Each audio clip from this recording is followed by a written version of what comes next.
ان الحمد لله نحمده ونستعينه ونستغفره ونعوذ بالله من شرور انفسنا ومن سيئات اعمالنا من يهده الله فلا مضل له ومن يضلله فلا هادي له واشهد ان لا اله الا الله وحده لا شريك له واشهد ان محمدا عبده ورسوله اما بعد فإن خير الحديث كتاب الله وخير الهدي هدي محمد صلى الله عليه وآله وسلم وشر الأمور محدثاتها وكل محدثة بدعة وكل بدعة ضلالة وكل ضلالة في النار.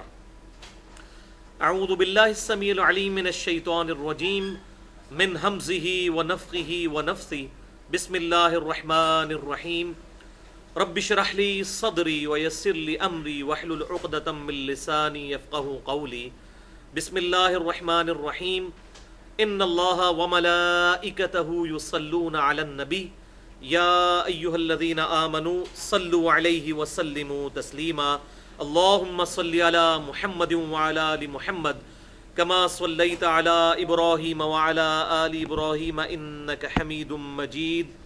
اللهم بارك على محمد وعلى ال محمد كما باركت على ابراهيم وعلى ال ابراهيم انك حميد مجيد. الحمدللہ آج 11 اکتوبر 2014 کو ہفتے کے دن 15 اور 16 ذوالحجہ 1435 ہجری کی درمیانی رات قرآن کلاس نمبر 146 میں 146 میں ہم انشاءاللہ تعالی سورۃ التوبہ کی آخری 2 عظیم ترین آیات کو ان ڈیٹیل ڈسکس کریں گے. اعوذ باللہ السمیع العلیم من الشیطان الرجیم. بسم اللہ الرحمن الرحیم. لقد جاءکم رسول من انفسکم عزیز علیہ ما عنتم حریص علیکم بالمؤمنین رؤوف الرحیم. فإن تولوا فقل حسبی اللہ لا الہ الا ہو علیہ توکلت وہو رب العرش العظیم. اس کے ساتھ انشاءاللہ ہماری سورۃ التوبہ بھی آج مکمل ہوگی اور قرآن پاک کی دوسری منزل بھی مکمل ہو جائے گی. اس کے بعد انشاءاللہ سورۃ العنکبوت سے تیسری منزل کا آغاز ہوگا اور نئی سورت کا. بھائیو، ہماری آج کی یہ گفتگو مسئلہ نمبر 100 کے نام سے اہل سنت پاک.com پر ہمارے یوٹیوب کے چینل اور tune.pk کے چینل انجینئر محمد علی مرزا کے تھرو اپلوڈ ہوگی اور اس کا عنوان ہوگا مسئلہ نمبر 100 رسول اللہ صلی اللہ علیہ وآلہ وسلم کی اپنی امت سے محبت اور شفقت. مسئلہ نمبر 100 رسول اللہ صلی اللہ علیہ وآلہ وسلم کی اپنی امت سے محبت اور شفقت. انشاءاللہ اس کا لنک پھر انشاءاللہ ہمارے فیس بک کے اکاؤنٹ پہ بھی ہمارے بھائی ڈال دیں گے. آج کی گفتگو کے حوالے سے آپ کو ایک ریفرنس پیج مل چکا ہے جس پہ سورۃ التوبہ کی ان 2 آیات کے ساتھ ساتھ 8 مزید مقامات سے کراس ریفرنس کے طور پر آیات درج ہیں.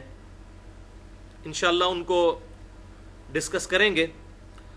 آج کی گفتگو کے دوران جتنی آیات آئیں گی میں انشاءاللہ ان کے مکمل ریفرنسز بھی دے دوں گا اور جو احادیث ہیں تقریباً 24 کے قریب صحیح الاسناد احادیث آئیں گی اور یہ بڑی حیران کن بات ہے کہ یہ سب کی سب احادیث صحیح بخاری اور صحیح مسلم سے ہوں گی انشاءاللہ تعالی.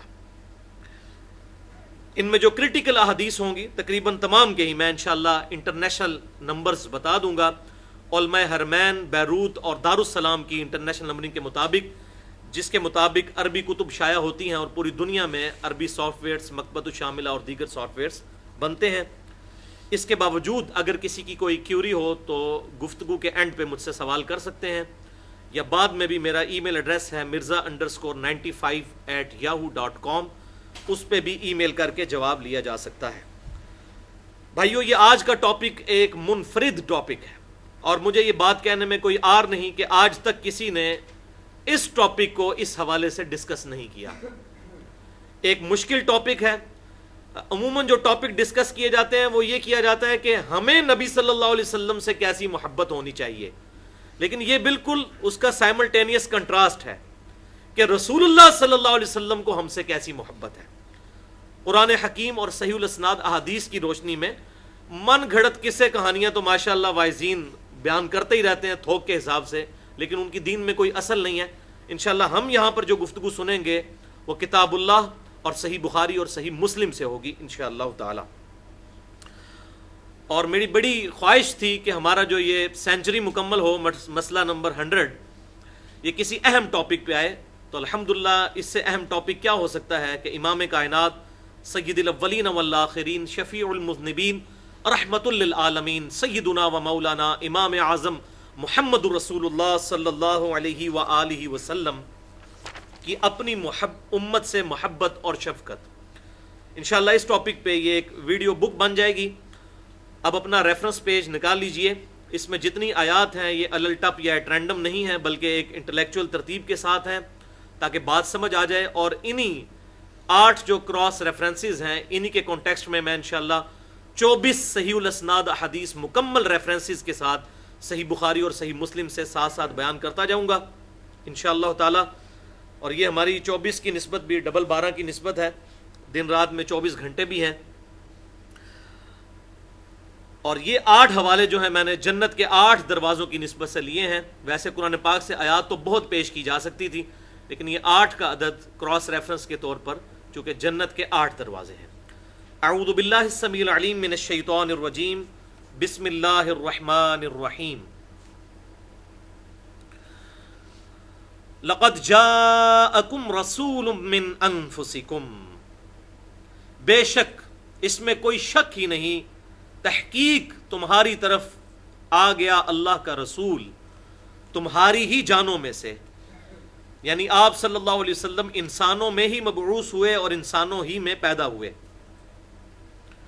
عزیز علیہ ما عنتم، ان پر بڑا گراں گزرتا ہے تمہارا مشقت میں پڑ جانا۔ حریص علیکم بالمؤمنین رؤوف الرحیم، آپ صلی اللہ علیہ وآلہ وسلم تمہاری بھلائی کے انتہائی چاہنے والے اور خواہش مند ہیں، اور مومنین کے لیے رؤوف بھی ہیں اور رحیم بھی ہیں، یعنی مہربانی فرمانے والے اور رحم فرمانے والے۔ فَإِن تَوَلَّوْا، پس اے محبوب صلی اللہ علیہ وسلم اس کے باوجود اگر یہ لوگ منہ آپ سے پھیر لیں، فَقُلْ حَسْبِيَ اللَّهُ، تو آپ پھر اعلان فرما دیجئے کہ میں نے تو اپنے رب پر ہی بھروسہ کیا، لا الہ الا ہو، نہیں ہے کوئی معبود سوائے اس کے، علیہ توکلت، میں نے اسی پر بھروسہ کیا، وہو رب العرش العظیم، اور وہ عرش عظیم کا رب ہے، مالک ہے۔ اب یہ رب کا لفظ استعمال ہوا عرش عظیم کے لیے، اس سے یہ بات بھی پتہ چلی کہ عرش بھی اللہ کی مخلوق ہے، کیونکہ مخلوق کا ہی رب ہوتا ہے۔ بھائیو، اس میں آپ صلی اللہ علیہ وآلہ وسلم کے لیے 2 صفات کا ذکر آیا، رؤوف الرحیم پرٹیکولر، اس کے علاوہ باقی صفات بھی آئیں، عزیز علیہ ما عنتم۔ تو رؤوف اور رحیم کے حوالے سے سمجھ لیجئے کہ یہ وہ نام ہے جو اللہ تعالیٰ کے لیے بھی قرآن پاک میں استعمال ہوئے ہیں، لیکن وہ ہوگا الرؤوف اور الرحیم الف لام کے ساتھ۔ انگلش میں ہم دی، اگر صرف کہیں سٹی تو کوئی بھی شہر ہو سکتا ہے، دی سٹی کوئی خاص شہر، تو اللہ کے لیے آئے گا تو الرؤوف الف لام کے ساتھ، لام بیچ میں سائلنٹ ہو جاتا ہے کیونکہ را آیا اس کے بعد، تو الرؤوف الرحیم۔ تو کسی کا نام عبد الرؤوف اور عبد الرحیم بھی رکھنا درست ہے، اور صرف رؤوف اور رحیم بھی رکھنا درست ہے، کیونکہ آپ صلی اللہ علیہ وسلم کا بھی یہ نام مبارک ہے۔ اس کے علاوہ بھی عموماً نام رکھا جاتا ہے عبد الرحمن، تو بعض لوگ اس کو رحمان کہہ کر پکارتے ہیں، اس میں کوئی شرعی گرفت نہیں ہے، کیونکہ رحمان اللہ کا نام نہیں ہے، اللہ کا نام ہے الرحمن۔ رحمان تو ہر وہ شخص ہو سکتا ہے جو رحم کرنے والا ہو، الرحمن وہ صرف اللہ کی ذات ہے۔ تو یہ اسماء و صفات کے حوالے سے لوگوں میں مسکنسیپشن پائی جاتی ہے، وہ کسی کو رحیم بلا دیں یا اسی طریقے سے کسی کو رحمان بلا دیں تو کہتے ہیں جناب یہ کوئی شرک ہو گیا، کوئی شرک نہیں ہوتا، الرحمن اور الرحیم پکاریں گے تو پھر شرک ہوگا۔ تو یہ بات سمجھ لیں۔ بہرحال اس حوالے سے مسئلہ نمبر 82 کے نام سے میری گفتگو ہے، اسم اعظم اور اللہ تعالیٰ کے اسماء و صفات کے حوالے سے اس کی لنگوسٹک کے پوائنٹ آف ویو سے کیا پوائنٹ آف ویو ہونا چاہیے اور کیا عقیدہ ہونا چاہیے، اس میں نے ڈیٹیل کے ساتھ بیان کیا ہے۔ بہرحال ان دو عظیم آیات میں امام کائنات سید الاولین والآخرین شفیع المذنبین رحمت للعالمین سیدنا و مولانا امام اعظم محمد رسول اللہ صلی اللہ علیہ وآلہ وسلم کی اپنی امت سے محبت اور شفقت کا بیان ہوا کہ انتہائی حریص ہیں، بڑے خواہش مند ہیں، تمہاری بھلائی کے چاہنے والے ہیں، اور تم پر جو تکلیف آتی ہے وہ ان پر بڑی گراں گزرتی ہے، بغیر اس کے کہ آپ صلی اللہ علیہ وسلم کا ہم سے کوئی خونی رشتہ نہیں ہے، اس کے باوجود۔ اب اپنا وہ اگلے کراس ریفرنسز نکال لیجئے، اس کے ساتھ ہی ہم ڈسکس کرتے ہیں، اور اسی کانٹیکس میں انشاءاللہ 12 یعنی 24 صحیح الاسناد حدیث اور تمام کی تمام صحیح بخاری اور صحیح مسلم سے ڈسکس کریں گے۔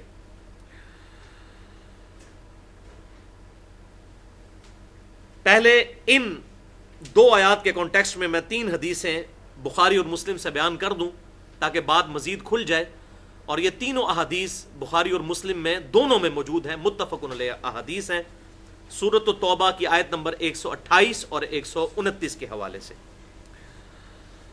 پہلی حدیث صحیح بخاری میں 8087 اور صحیح مسلم میں 589 کہ آپ صلی اللہ علیہ وسلم نے ارشاد فرمایا، اگر مجھے اپنی امت کی مشقت کا خیال نہ ہوتا تو میں انہیں ہر نماز کے ساتھ مسواک کرنے کا حکم دے دیتا۔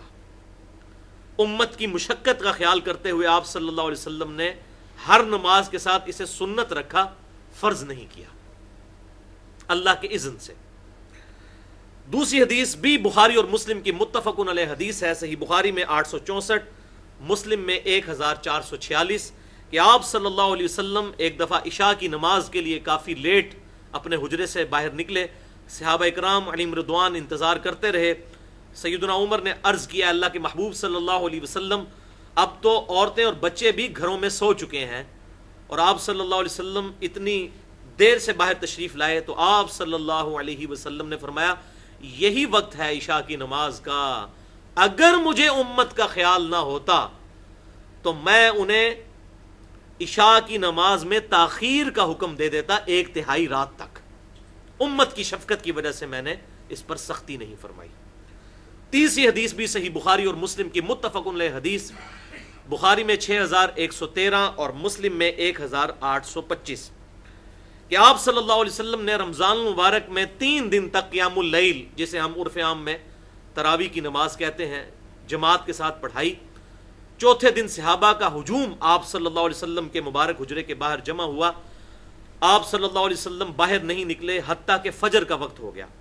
فجر کی نماز آپ صلی اللہ علیہ وسلم نے پڑھائی، اس کے بعد آپ صلی اللہ علیہ وآلہ وسلم نے خطبہ دیا اور فرمایا، تمہارا رات کو میرا انتظار کرنا مجھ پر پوشیدہ نہیں تھا، لیکن میں خود باہر نہیں نکلا کہ کہیں یہ نماز اللہ تعالیٰ تم پر فرض ہی نہ کر دے اور تم لوگ پھر اس سے عاجز آ جاؤ۔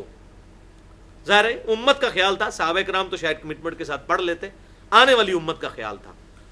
اور اسی حدیث میں الفاظ ہیں کہ آپ صلی اللہ علیہ وسلم جلال اور غصے کے عالم میں باہر نکلے مغضباً، اور آپ صلی اللہ علیہ وسلم نے صحابہ کو ڈانٹا اس معاملے میں، اور پھر فرمایا آپ صلی اللہ علیہ وسلم نے کہ اپنے گھروں میں جا کر نماز ادا کرو، ایک مرد کی فرض نماز کے علاوہ گھر میں پڑھی ہوئی نماز سب سے افضل ہے۔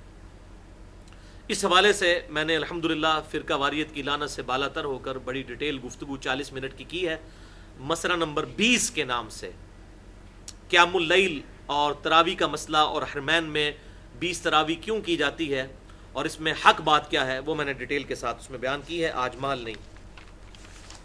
اب کراس ریفرنس نمبر 1 پہ آ جائیے، مشہور آیت سورۃ الانبیاء کی آیت نمبر 107، وَمَا أَرْسَلْنَاكَ إِلَّا رَحْمَةً لِّلْعَالَمِينَ، اور اے محبوب صلی اللہ علیہ وآلہ وسلم ہم نے آپ کو نہیں بھیجا مگر رحمت بنا کر تمام جہان والوں کے لیے، تمام جہان والوں کے لیے، تمام جہانوں کا نہیں ہے، اس کا ترجمہ بنتا ہے تمام جہان والوں کے لیے۔ اگر تمام جہانوں کے لیے بھی کریں گے تو تمام جہان سے مراد ہیں، جیسے انسان ایک سپیشیز ہے، جن دوسری سپیشیز ہیں، درخت، اور جانور، نباتات، حیوانات، یہ تمام کی تمام جتنی سپیشیز ہیں یہ الگ الگ ایک پورا جہان ہے. تو اس پوائنٹ آف ویو سے بھی اب اس پہ بھی بڑی ڈیٹیل سے گفتگو ہو سکتی ہے. آپ صلی اللہ علیہ وسلم کی شفقت جانوروں کے اوپر کیا تھی، آپ صلی اللہ علیہ وسلم کی درختوں کے حوالے سے احادیث، یہ تو کئی گھنٹے چاہیے صرف اس آیت کو بریف کرنے کے لیے. قل انما یوحا الی انما الہکم الہ واحد. اے محبوب صلی اللہ علیہ وسلم، آپ کو رحمت للعالمین بنا کر بھیجا، بس اب آپ اعلان کر دیجئے کہ میری اتنی بڑی شان ہے، اس کے باوجود یہ بات یاد رکھو، بے شک میری طرف یہ وحی کی گئی ہے کہ تمہارا الہ ایک ہی ہے. ان تمام شانوں کے باوجود میں بھی اللہ کا بندہ ہوں، الہ نہیں ہوں. میں اللہ کا عابد ہوں، معبود وہی ہے ایک. فہل انتم مسلمون، تو کیا تم سر تسلیم خم کرتے ہو؟ اس حوالے سے بھی 3 احادیث صحیح بخاری اور صحیح مسلم سے. پہلی حدیث صحیح بخاری میں 3560، صحیح مسلم میں 6045 کہ اما عائشہ رضی اللہ تعالی عنہا کا بیان ہے کہ آپ صلی اللہ علیہ وسلم نے کبھی بھی کسی سے اپنی ذات کی خاطر انتقام نہیں لیا. ہاں اگر اللہ کی حدود پامال ہو جاتی تو آپ صلی اللہ علیہ وسلم اللہ کی رضا کی خاطر لوگوں سے انتقام لیا کرتے تھے.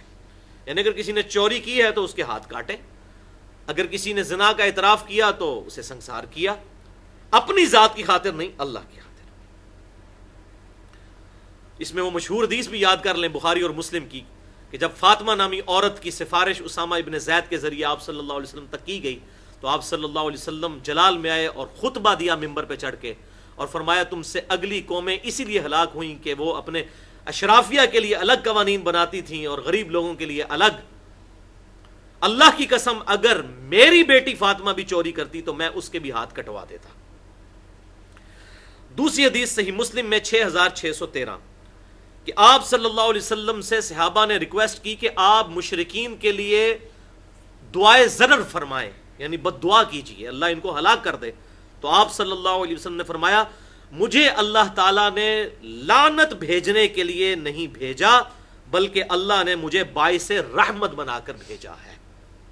تو یہاں پر یہ یاد رکھیں جو آپ صلی اللہ علیہ وسلم قنوت نازلہ پڑھتے تھے جو بخاری اور مسلم میں آتا ہے، تو وہ بھی آپ نے اپنی ذات کی خاطر نہیں پڑھی بلکہ وہ ریونج میں پڑھی، انتقام میں، جب 70 صحابہ کو دھوکے سے شہید کیا گیا تو آپ صلی اللہ علیہ وسلم نے اس وقت وہ ریونج میں کام کیا، ورنہ آپ صلی اللہ علیہ وسلم نے کبھی کسی پر لعنت نہیں فرمائی. تیسری حدیث بھی بخاری اور مسلم کی متفق علیہ حدیث ہے، بخاری میں 3231، مسلم میں 4653. سیدہ عائشہ رضی اللہ تعالیٰ عنہ کہتی ہیں کہ میں نے ایک دن امام کائنات صلی اللہ علیہ وسلم سے پوچھا یا رسول اللہ صلی اللہ علیہ وسلم کیا آپ پر احد کے دن سے بھی بڑا کوئی مشکل کا دن آیا کبھی؟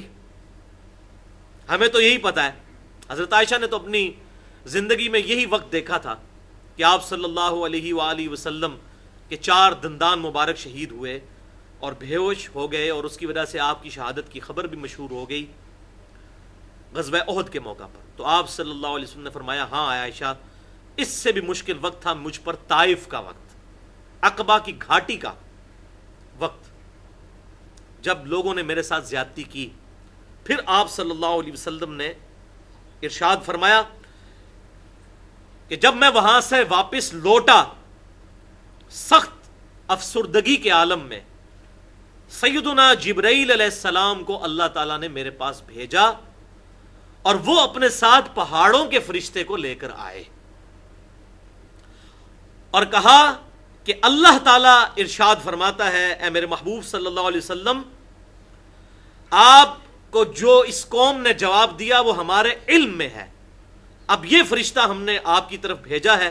پھر اس فرشتے نے، پہاڑوں کے فرشتے نے آپ صلی اللہ علیہ وسلم کو سلام کیا اور کہا اے اللہ کے محبوب صلی اللہ علیہ وسلم، اللہ تعالیٰ نے مجھے اسپیشل آپ کی طرف بھیجا ہے، اگر آپ اجازت دیں تو میں ان بنو ثقیف کو 2 پہاڑوں کے درمیان مسل کر سرما بنا دوں جو انہوں نے آپ صلی اللہ علیہ وسلم کے ساتھ بدسلوکی کی. لیکن قربان جائیں آپ صلی اللہ علیہ وسلم نے فرمایا نہیں، مجھے اللہ سے امید ہے کہ یہ لوگ نہیں تو ان کی آنے والی نسلوں میں ایسے لوگ ضرور پیدا ہوں گے جو اللہ کی عبادت کریں گے اور اس کے ساتھ کسی کو شریک نہیں ٹھہرائیں گے. اور وقت نے دیکھا بالآخر بنو ثقیف نے بھی فتح مکہ کے بعد اسلام قبول کیا، اور یہ ایسی جنگجو قوم تھی کہ انہی کی وجہ سے جو پرشین امپائر گری. جنگ قادسیہ میں بنو ثقیف کے ہی لوگ تھے، جن میں مشہور مختار ثقفی تابعی جنہوں نے قاتلین حسین سے بدلہ لیا تھا، ان کے جو والد تھے ابو عبیدہ ثقفی، وہ تھے جنہوں نے بڑے بڑے ہاتھیوں کو گرایا تھا جنگ قادسیہ سے پہلے. اور اس کے بعد باقی بنو ثقیف نے بھی جنگ قادسیہ میں، بنو تمیم اور بنو ثقیف ہی تھے جنہوں نے جنگ قادسیہ میں مین رول ادا کیا پرشین امپائر کو گرانے کے لیے. تو یہ الحمدللہ آپ صلی اللہ علیہ وسلم کا ویژن تھا اور آپ صلی اللہ علیہ وسلم کی شفقت تھی کہ امت نے وہ دن بھی دیکھا کہ وہی بنو ثقیف جو آپ صلی اللہ علیہ وسلم کو پتھروں سے لہو لہان کر دیا طائف میں، انہوں نے اسلام بھی قبول کر لیا الحمدللہ. دوسرا کراس ریفرنس سورۃ القلم کی آیت نمبر 1 تا 4. نون والقلم وما یسطرون. نون، القلم کی قسم، اس قلم کی، اس پین کی قسم. یعنی یہ کون سا القلم ہے جس نے لوح محفوظ کو لکھا؟ جو جامعہ ترمذی میں صحیح حدیث ہے کہ آپ صلی اللہ علیہ وسلم نے فرمایا اللہ تعالیٰ نے سب سے پہلے قلم کو پیدا کیا. وما یسطرون، اور لکھنے والوں کی قسم. اس سے مراد وہ فرشتے بھی ہو سکتے ہیں جو ہمارے نامہ اعمال لکھتے ہیں، یا اس کے علاوہ بھی عام لکھنے والے بھی جو حق کی دعوت دیتے ہیں. ما انت بنعمت ربک بمجنون. اے محبوب صلی اللہ علیہ وسلم، تم اپنے رب کی نعمت سے دیوانے تو نہیں ہو، تم پر تو تمہارے رب کی نعمت ہے. وَإِنَّ لَكَ لَأَجْرًا غَيْرَ مَمْنُونَ، اور بے شک اے محبوب صلی اللہ علیہ وسلم تمہارے لیے تو ایسا اجر ہے جو کبھی بھی منقطع نہیں ہوگا. انفینٹ، فار ایور، کنٹینیوس اجر ہے آپ کے لیے. ظاہر ہے صحابہ نے ایمان قبول کیا، پھر تابعین، پھر تبع تابعین، آج تک جتنے لوگ ایمان لا رہے ہیں اور جتنے لوگ نمازیں پڑھ رہے ہیں، جتنے لوگ نیک اعمال کر رہے ہیں، حج کر رہے ہیں، زکوٰۃ ادا کر رہے ہیں، یہ سب کا سب ثواب صدقہ جاریہ کے طور پر آپ صلی اللہ علیہ وسلم کے نامہ اعمال میں جاتا ہے. آپ ہی نے تو وہ دعوت انیشیٹ کی. تو اے محبوب صلی اللہ علیہ وسلم بے شک آپ کے لیے ایک ایسا اجر ہے جو کبھی منقطع نہیں ہوگا. وَإِنَّكَ لَعَلَىٰ خُلُقٍ عَظِيمٍ، اور آپ بے شک اخلاق کے بلند ترین درجے پر فائز ہیں. بلند ترین. اب جس درجے کو اللہ عظیم کہہ رہا ہے وہ کتنا بڑا درجہ ہوگا. اس کانٹیکسٹ میں بھی گھنٹوں گفتگو ہو سکتی ہے، لیکن میں صرف 3 احادیث صحیح بخاری اور صحیح مسلم سے پیش کروں گا. پہلی حدیث مشہور صحیح مسلم میں انٹرنیشنل نمبرنگ کے مطابق 1739. اما عائشہ رضی اللہ تعالیٰ عنہا سے پوچھا گیا، ایک صحابی نے آ کر پوچھا کہ اے اماں یہ بتائیے کہ آپ صلی اللہ علیہ وسلم کا اخلاق کیسا تھا؟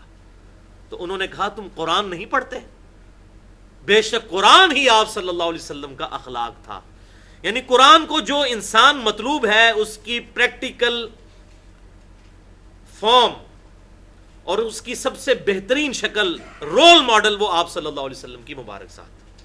اسی لیے کہا گیا لقد کان لکم فی رسول اللہ اسوۃ حسنہ، بے شک رسول اللہ صلی اللہ علیہ وسلم کی زندگی میں تمہارے لیے بہترین نمونہ ہے. اور اس سے بھی بڑھ کر وہ سورۃ النساء کی آیت نمبر 80 ہے، من یطع الرسول فقد اطاع اللہ، جس نے رسول اللہ کی اطاعت کی صلی اللہ علیہ وسلم، اس نے گویا اللہ کی اطاعت کی. دوسری حدیث صحیح مسلم میں 6044. سیدنا انس کا بیان ہے کہ ایک پاگل عورت جس کے عقل میں کچھ نقص تھا وہ آپ صلی اللہ علیہ وسلم کی خدمت میں حاضر ہوئی. صحابہ کرام میں آپ صلی اللہ علیہ وسلم بیٹھے ہوئے تھے اور اس عورت نے کہا کہ اے اللہ کے رسول صلی اللہ علیہ وسلم مجھے آپ سے کوئی کام ہے. اور آپ صلی اللہ علیہ وسلم کی مبارک عادت تھی کہ آپ کبھی بھی کسی کو گردن موڑ کے یہ نہیں دیکھتے تھے. اگر کسی نے پیچھے سے بلایا نا تو آپ صلی اللہ علیہ وسلم ایسے نہیں دیکھتے تھے بلکہ پورا رخ انور پھیرتے تھے. یہ بھی انکساری کی علامت ہوتی ہے اور کسی کو پروٹوکول دینا. تو وہ پاگل عورت تھی جسے مدینے والے جانتے تھے کہ یہ پاگل عورت ہے اور وہ کہہ رہی ہے یا رسول اللہ مجھے آپ سے کام ہے.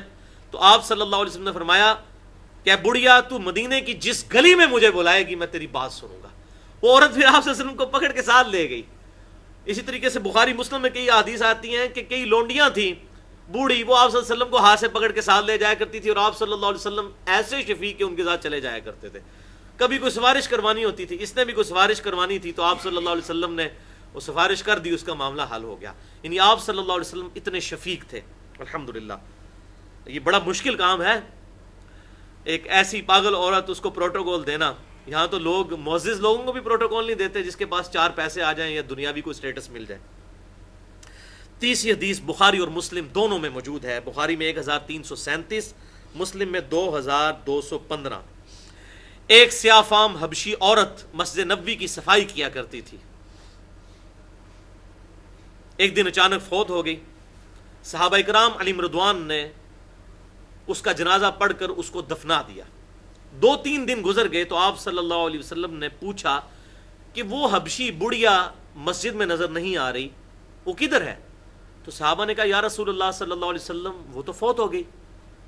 تو آپ صلی اللہ علیہ وسلم نے فرمایا، اور اس میں الفاظ ہیں، صحابہ کہتے ہیں ہم نے اس کو بڑا ہلکا جانا کہ ایک بوڑھی عورت ہی تھی نا صفائی کرنے والی.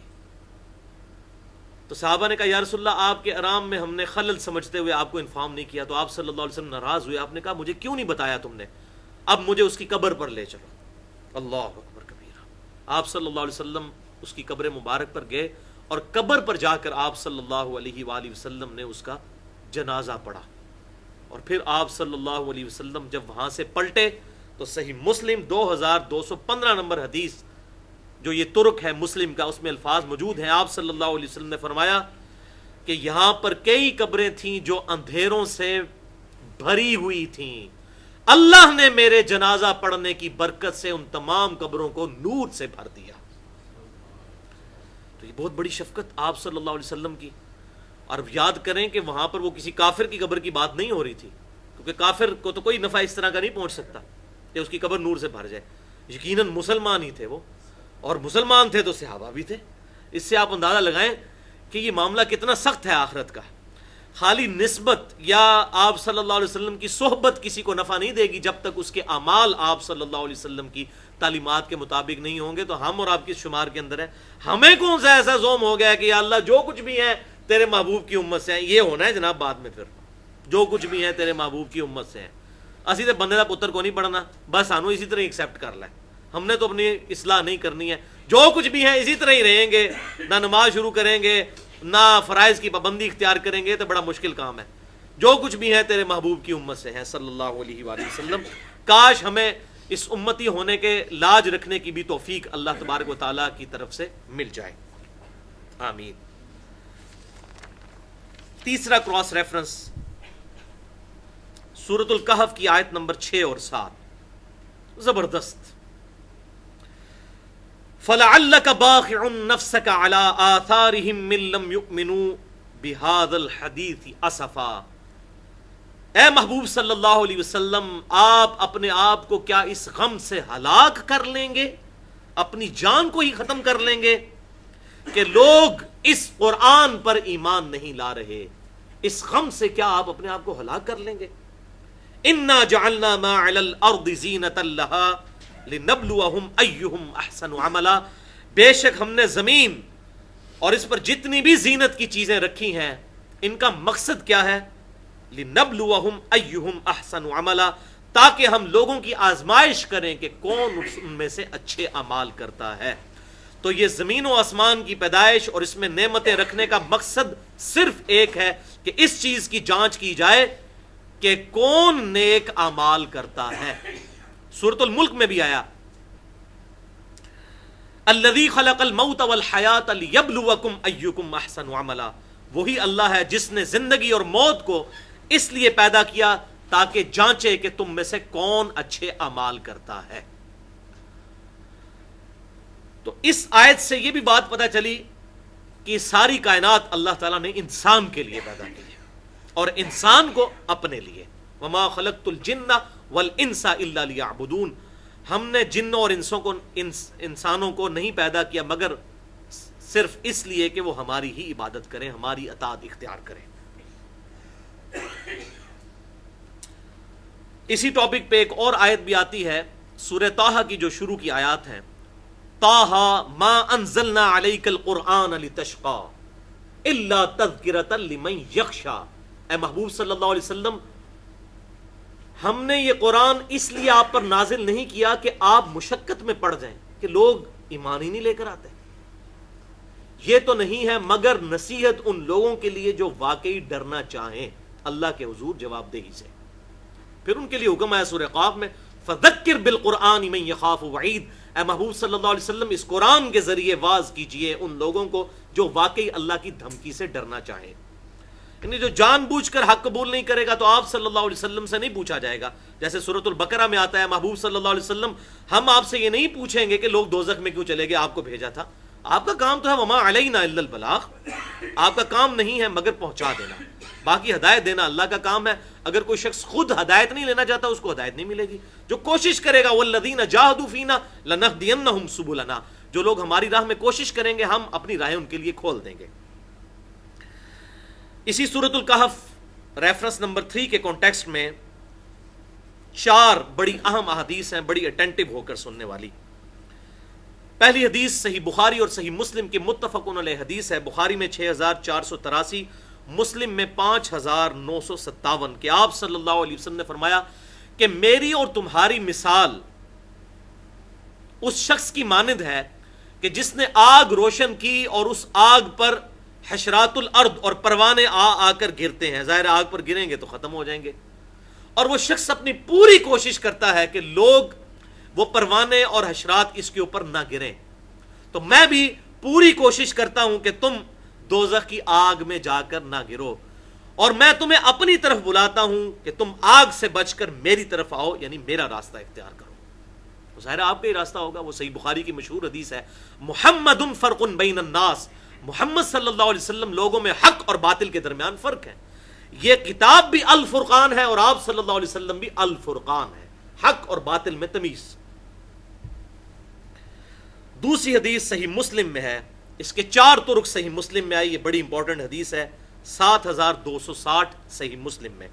آپ صلی اللہ علیہ وسلم صحابہ کرام علیہم رضوان کے ساتھ جا رہے تھے. راستے میں ایک مسجد میں آپ صلی اللہ علیہ وسلم نے 2 رکعت نفل ادا کیے اور اس کے بعد آپ صلی اللہ علیہ وسلم نے ہاتھ اٹھا کر بڑی لمبی دعا کی. صحابہ کہتے ہیں کہ ہم باہر تھک گئے کھڑے ہو کر، آپ صلی اللہ علیہ وسلم نے اتنی لمبی دعا کی. پھر آپ صلی اللہ علیہ وسلم مسجد سے باہر تشریف لائے اور خود ہی ارشاد فرمایا کہ میں نے اپنے رب سے 3 دعائیں کی، 2 اللہ نے مجھے عطا فرما دی اور ایک دعا سے اللہ نے مجھے روک دیا. صحیح مسلم 7260. جو دعائیں قبول کی کون سی؟ پہلی دعا میں نے اپنے رب سے سوال کیا کہ میری امت پر ایسا قحط نہ آئے کہ میری پوری امت ہی ہلاک ہو جائے، جس طرح نوح علیہ السلام کی پوری امت ہلاک کر دی گئی سوائے چند ایمان والوں کے. ایسا کوئی عذاب میری امت پر نہ آئے. تو اللہ تعالیٰ نے میری یہ دعا قبول کر لی. میں نے دوسری دعا کی کہ میری امت پر کوئی ایسا دشمن مسلط نہ ہو کہ جو ان کو بالکل ختم کر کے رکھتے. تو اللہ تعالیٰ نے یہ میری دعا قبول کر دی کہ کوئی ایسا دشمن مسلط نہیں ہونے دوں گا جو مکمل مسلمانوں کا خاتمہ کر دے، ہاں مگر ان میں باہمی دشمنی رہے گی. تیسری دعا جس سے روک دیا گیا وہ یہ تھی کہ میں نے دعا کی کہ میری امت آپس میں نہ لڑے. تو اللہ تعالیٰ نے فرمایا اے محبوب صلی اللہ علیہ وسلم یہ دعا آپ ہم سے مت کیجیے. اور اس کی پریکٹیکل مثال ہم دیکھ رہے ہیں کہ امت فرقوں کے نام پر لڑ رہی ہے، زبانوں کے نام پر، سیاسی پارٹیوں کے نام پر، پتہ نہیں کن کن بنیادوں کے اوپر آپس میں لڑ رہی ہے. اور ظاہر ہے یہ بہت بڑی آزمائش تھی. اللہ اکبر. تو فرمایا اللہ تعالیٰ نے اس دعا کے رسپانس میں کہ یہ آپس میں لڑیں گے بھی اور ایک دوسرے کو قیدی بھی بنائیں گے. تیسری حدیث بخاری اور مسلم کی متفق علیہ حدیث ہے. بخاری میں 6304، صحیح مسلم میں 491، بڑی مشہور حدیث ہے. آپ صلی اللہ علیہ وسلم نے ارشاد فرمایا اللہ تعالیٰ نے ہر نبی کو کوئی نہ کوئی ایک مقبول دعا دی تھی جو اس نبی نے اس دنیا ہی میں کر لی. نوح علیہ السلام نے دعا کی اے اللہ اس قوم کو ہلاک کر دے جو نہیں ایمان لے کر آئے. اللہ تعالیٰ نے سوائے 78 لوگوں کے سب کو ہلاک کیا. وہ انہوں نے دعا اپنی دنیا میں کر لی. اور میں نے اپنی دعا اپنی امت کے لیے سنبھال کر رکھی ہے. قیامت والے دن میں اس دعا کی وجہ سے اپنے رب کے حضور اپنی امت کی شفاعت کروں گا، لیکن آپ صلی اللہ علیہ وسلم نے ساتھ ارشاد فرمایا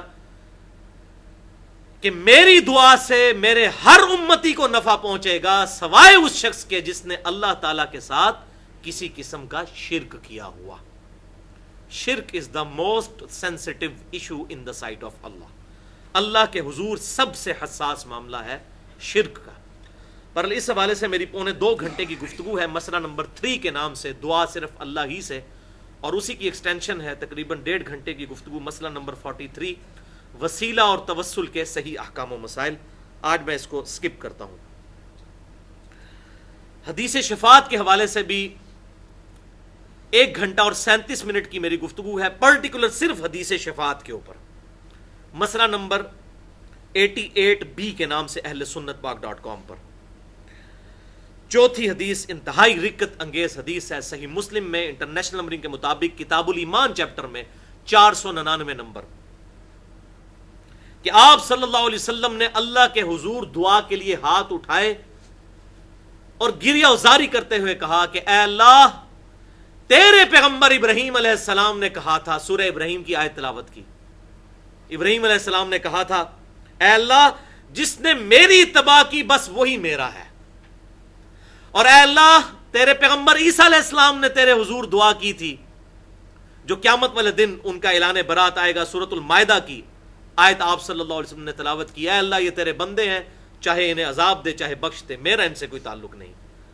یعنی آپ صلی اللہ علیہ وسلم نے باقی پیغمبروں کا حوالہ دیا کہ انہوں نے تو یہ کہا اپنی امتوں سے اعلان برات، لیکن اے اللہ امتی امتی امتی، میری امت میری امت میری امت۔ اس کے بعد آپ صلی اللہ علیہ وسلم خوب روئے، اتنا روئے، صحیح مسلم 499 نمبر حدیث ہے۔ یہ کوئی تاریخی کتاب نہیں پڑھ رہا میں، کہ اللہ تعالیٰ نے سیدنا جبرائیل علیہ السلام کو آپ کے پاس بھیجا کہ میرے محبوب سے پوچھ کے آؤ کیا مسئلہ ہے، تو جبرائیل علیہ السلام سے آپ صلی اللہ علیہ وسلم نے وہی بات کی کہ مجھے اپنی امت کی فکر ہے۔ جبرائیل علیہ السلام اللہ کے پاس دوبارہ واپس گئے، پھر آئے تو پیغام لے کر آئے کہ اے محبوب صلی اللہ علیہ وسلم، اللہ تعالیٰ آپ پر سلام بھیجتا ہے اور فرماتا ہے کہ آپ اپنی امت کے بارے میں جو غمگین ہیں، آپ کا غم زدہ ہونا، غم زدہ بھی ہونا اور غم زدہ بھی ہونا، یہ ہم پر پوشیدہ نہیں ہے۔ اور پھر اللہ تعالیٰ کا پیغام دیا کہ اے محبوب صلی اللہ علیہ وسلم، ہم آپ کی امت کے معاملے میں آپ کو راضی کر دیں گے اور آپ کو غمگین نہیں ہونے دیں گے۔ یہ الحمدللہ اس امت کے لیے آپ صلی اللہ علیہ وسلم کی دعا کی برکت سے ہمیں پوری امت کو یہ حصہ ملا، صرف صحابہ کو نہیں، تابعین تبع تابعین کو نہیں، بلکہ پوری امت کو یہ حصہ ملا۔ اور اس کا ذکر اشارتاً قرآن پاک میں بھی موجود ہے، وَلَسَوْفَ يُعْطِيكَ رَبُّكَ فَتَرْضَىٰ، اے محبوب صلی اللہ علیہ وسلم ان قریب تمہارا رب تمہیں اتنا دے گا کہ تم اپنے رب سے راضی ہو جاؤ گے۔ کیا راضی ہوگے؟ عَسَىٰ أَن يَبْعَثَكَ رَبُّكَ مَقَامًا مَحْمُودًا، سورہ بنی اسرائیل میں آیا، قریب ہے محبوب صلی اللہ علیہ وسلم ہم آپ کو اس مقام محمود پر فائز کریں گے جہاں ہر شخص آپ کی تعریف بیان کرے گا۔ محمود کہتے ہیں جس کی تعریف کی جائے۔ مقام محمود وہ مقام شفاعت ہے جب پوری دنیا کے سامنے آپ صلی اللہ علیہ وسلم کی شفاعت کا جو اذن اللہ تعالیٰ آپ کو عطا فرمائے گا، پوری دنیا پر آپ صلی اللہ علیہ وسلم کے اللہ کے حضور جو وجاہت ہے، جو عزت ہے، وہ کھل کر سامنے آ جائے گی اور تمام لوگ آپ کی تعریف کریں گے۔ اس لیے اسے مقام میں محمود کہتے ہیں، ایسا مقام جس کی سب تعریف کر رہے ہوں۔ الحمدللہ۔ چوتھا کراس ریفرنس آپ کے پیج پہ، اب یہ سائملٹینیس کنٹراسٹ ہے، ایک طرف تو حضور صلی اللہ علیہ وسلم کا اتنا درد اور اسی درد سے کچھ لوگ ناجائز فائدہ بھی اٹھاتے تھے، منافقین جو قانوناً تو صحابی تھے اوپر سے لیکن اندر سے منافق تھے، چونکہ کلمہ گو تھے، وہ اس کا نیگیٹو فائدہ بھی اٹھاتے تھے، اور وہ آپ دیکھ لیں پھر اللہ تعالیٰ نے ان کا جواب دیا ہے۔ سورۃ التوبہ آیت نمبر 61، وَمِنْهُمُ الَّذِينَ يُؤْذُونَ النَّبِيَّ، اور ان میں حضور صلی اللہ علیہ وسلم کے ساتھیوں میں ایسے لوگ موجود ہیں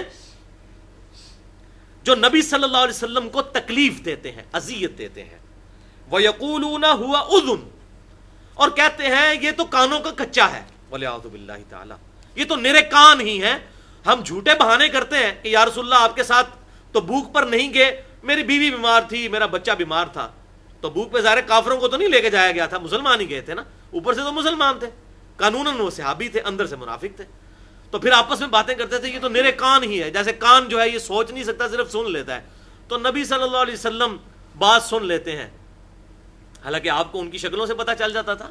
اتنے انٹلیکچوئل آدمی جس کا اتنا ایکسپیرینس ہو چکا ہو 21-22 سال کا، یہاں پر ایک معمولی سا ٹیچر جو ہے وہ بھی سمجھ جاتا ہے اسٹوڈنٹ بہانہ لگا رہا ہے کہ نہیں، تو آپ صلی اللہ علیہ وسلم تو اتنے سمجھدار تھے، لیکن آپ کی شفقت تھی، اور اللہ تعالیٰ نے اس کا ذکر بھی کر دیا کہ یہ آپ صلی اللہ علیہ وسلم کی کمزوری نہیں ہے، یہ بدبختو حضور صلی اللہ علیہ وسلم کی شفقت ہے، اور تم کہتے ہو یہ کانوں کا کچا ہے، نرے کان ہی ہے۔ قل اذن خیر لکم، اے نبی ان سے فرما دیجئے نبی کا کان تم کہہ رہے ہو، ان کا کان ہونا تمہارے حق میں خیر ہے۔ یؤمن باللہ و یؤمن للمؤمنین، یہ نبی اللہ پر ایمان لاتا ہے اور ایمان والوں کی بات کا بھی یقین کر لیتا ہے، کیونکہ قانوناً تو تم مسلمان ہو، اور کیوں کرتا ہے؟ وَرَحْمَةٌ لِّلَّذِينَ آمَنُوا مِنْكُمْ، اس کی وجہ یہ ہے کہ وہ رحمت ہے ایمان لانے والوں کے لیے، یہ اس کی رحمت کی صفت ہے جو تمہارے جھوٹے بہانے سن کر بھی صرف نظر کر دیتا ہے۔ وَمَا أَرْسَلْنَاكَ إِلَّا رَحْمَةً لِّلْعَالَمِينَ، اے محبوب صلی اللہ علیہ وسلم ہم نے نہیں بھیجا آپ کو مگر رحمت بنا کر تمام جہان والوں کے لیے۔ اب ساتھ اللہ کی طرف سے فتویٰ بھی آ گیا، وَالَّذِينَ يُؤْذُونَ رَسُولَ اللَّهِ، کان کھول کر سن لو، جو لوگ رسول اللہ کو اذیت دیتے ہیں صلی اللہ علیہ وسلم، لہم عذاب علیم، ان کے لیے دردناک عذاب ہے، صرف عذاب نہیں، دردناک عذاب۔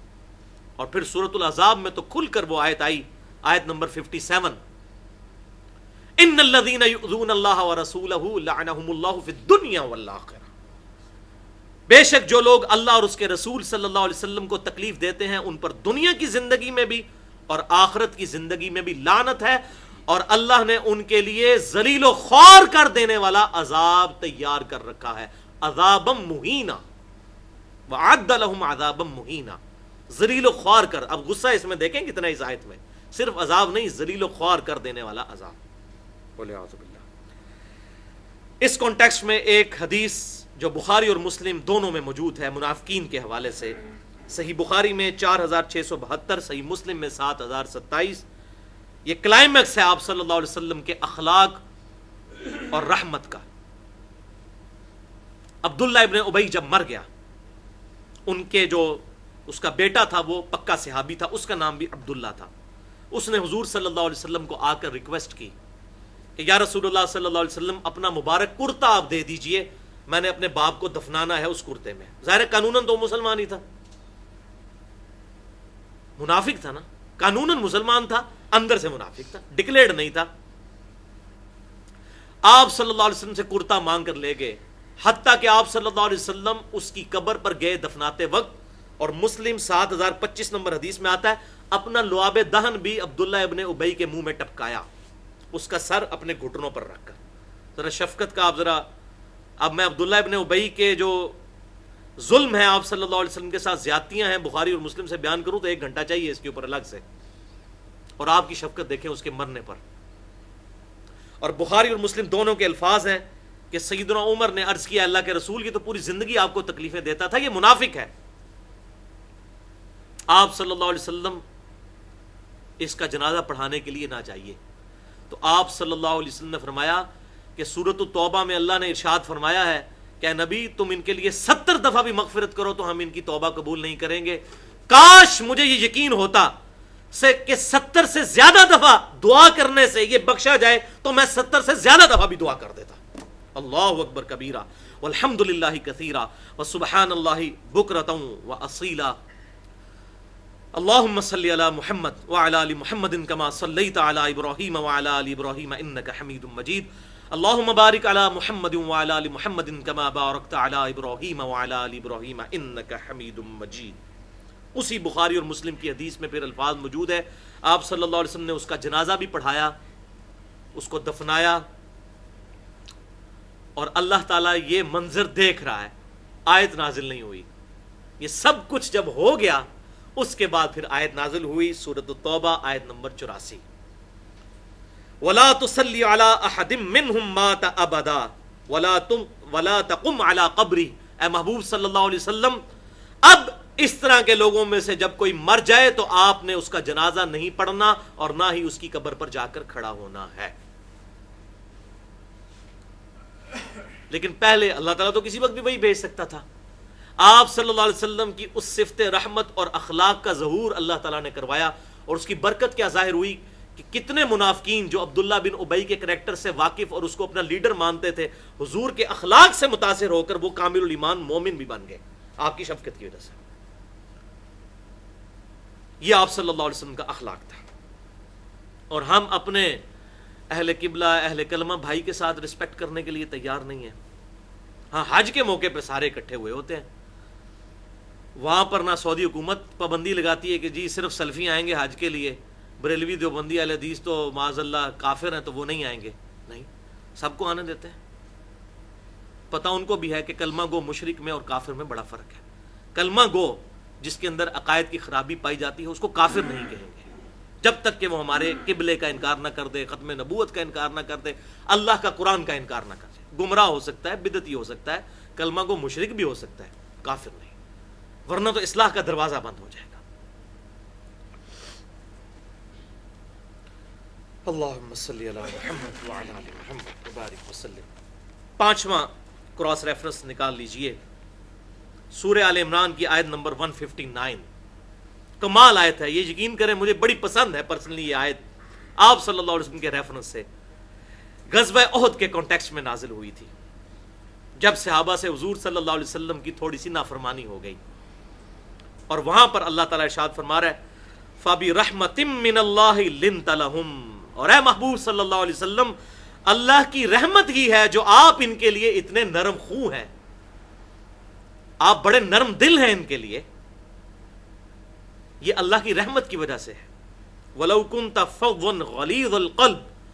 اور اگر آپ صلی اللہ علیہ وسلم تند مزاج یا سخت دل والے ہوتے، لَانفَضُّوا مِنْ حَوْلِكَ، تو یہ لوگ آپ کے ارد گرد سے منتشر ہو جاتے ہیں. محبوب صلی اللہ علیہ وسلم، اگر آپ کے اندر بد اخلاقی پائی جاتی ہوتی تو کبھی صحابہ آپ کے گرد یوں جمع نہ ہوتے.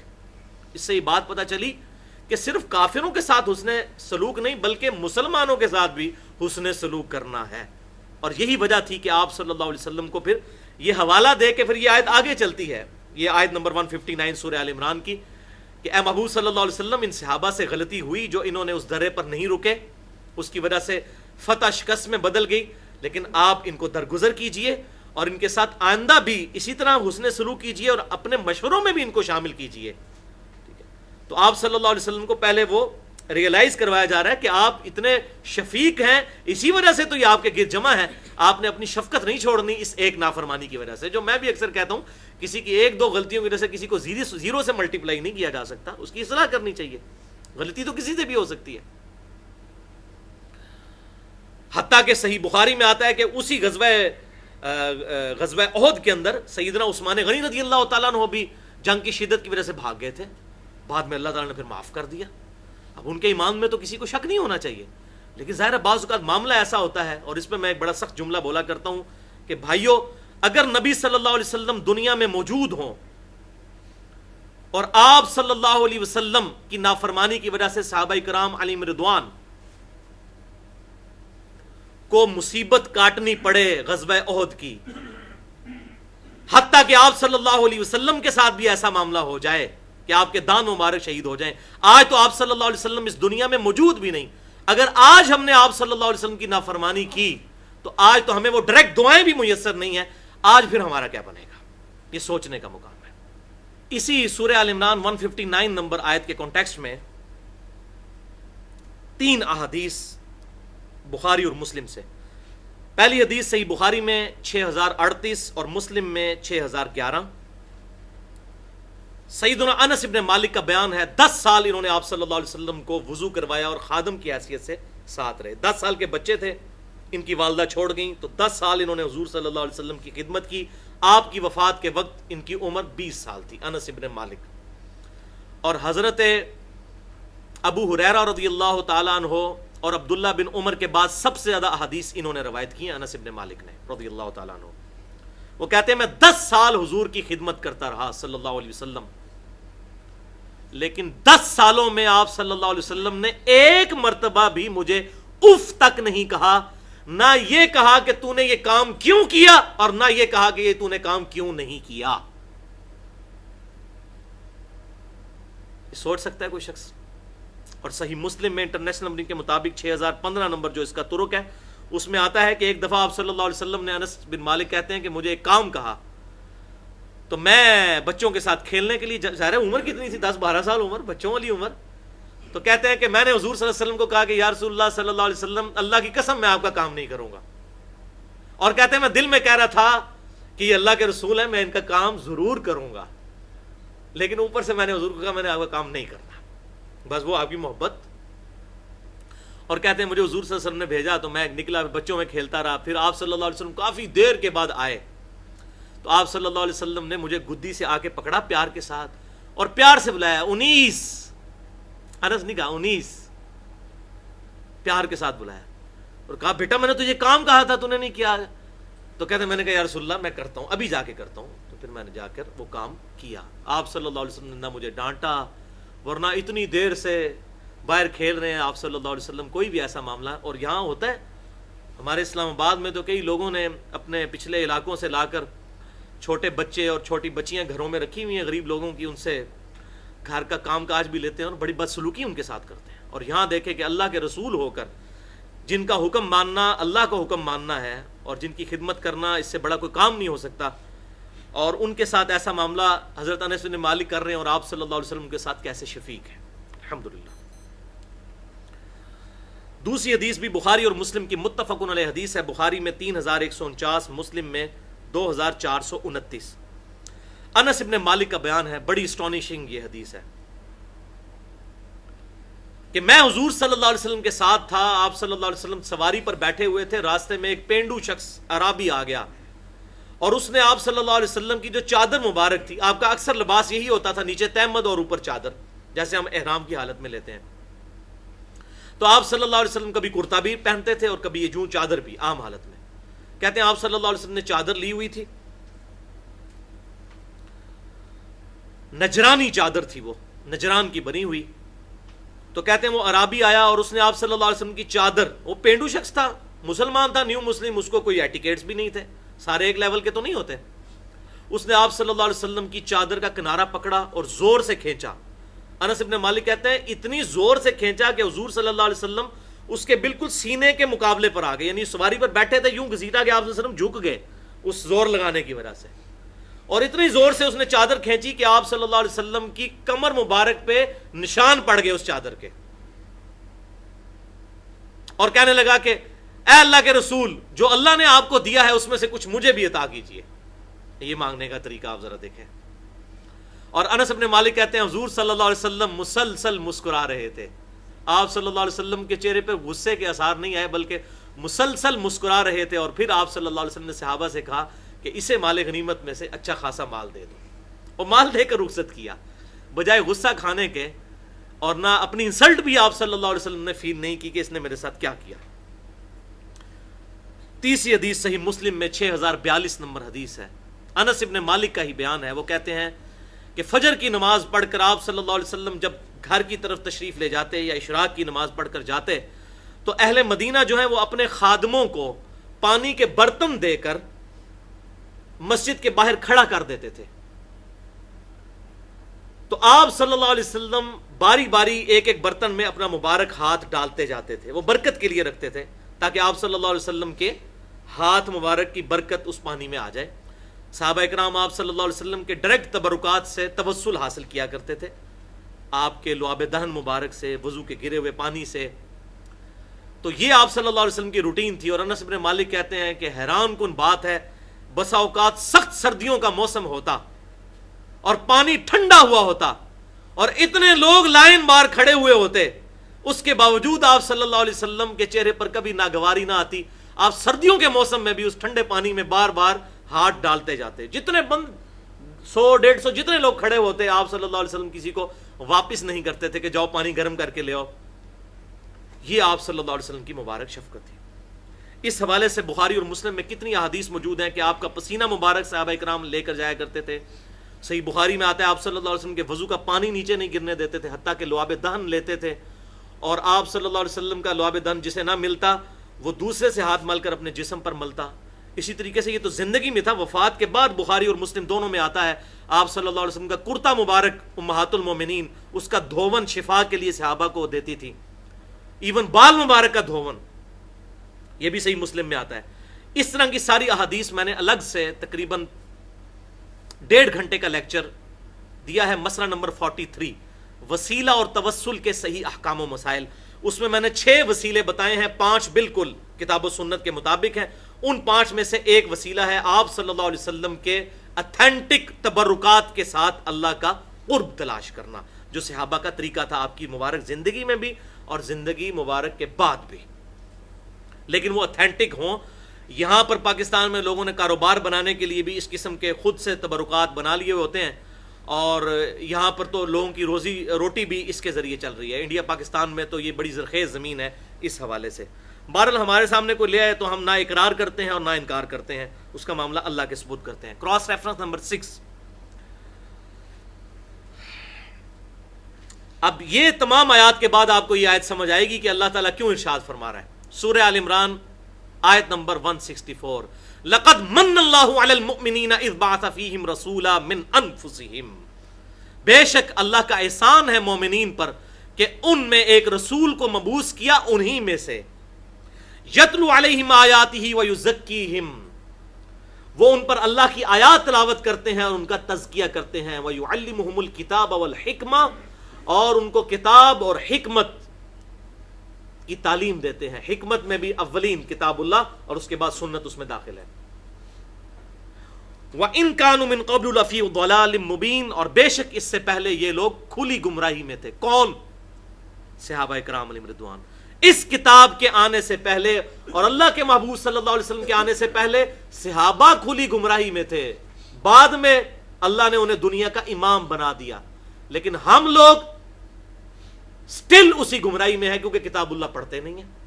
صحابہ نے تو اسے حرز جاں بنایا تو دنیا کے امام بنے نا, لیکن ہم لوگ رسول کے آنے کے بعد, کتاب کے آنے کے بعد بھی گمراہی میں ہیں کیونکہ اس سے استفادہ نہیں کرتے. وَلِعَاذُ بِاللَّهِ تَعَالَى. اگلا کراس ریفرنس نمبر 7 سورۃ الاحزاب کی آیت نمبر 6. انہی ساری چیزوں کی بنیاد پر آپ صلی اللہ علیہ وسلم کے بارے میں اللہ تعالیٰ نے یہ کیٹاگوریکل فیصلہ سنا دیا. سورہ الاحزاب آیت نمبر 6 النبی اولا بالمؤمنین من انفسہم وازواجہ امہاتہم, نبی صلی اللہ علیہ وسلم مومنین کی جانوں پر ان کی جان سے بڑھ کر حق رکھتے ہیں, اور نبی کی بیویاں امت کی مائیں ہیں. آپ صلی اللہ علیہ وسلم امت پر حق رکھتے ہیں ان کی جانوں سے بڑھ کر, اس لیے کہ یہ ون وے ٹریفک نہیں ہے. آپ صلی اللہ علیہ وسلم نے بھی تو ہماری جانوں سے بڑھ کر ہم سے محبت کی, ہمارے ماں باپ سب لوگوں سے بڑھ کر ہم سے محبت کی, تو اب وہ بھی حق رکھتے ہیں کہ تم پر تمہاری جانوں سے زیادہ ان کا حق ہے, اور ان کی بیویاں امت کی مائیں ہیں. تو آپ صلی اللہ علیہ وسلم امت کے روحانی باپ ہیں کیونکہ آپ کی بیویاں امت کی روحانی مائیں ہیں, اور پوری امت آل محمد ہے صلی اللہ علیہ وسلم, جو محمد والے آپ صلی اللہ علیہ وسلم کی امت.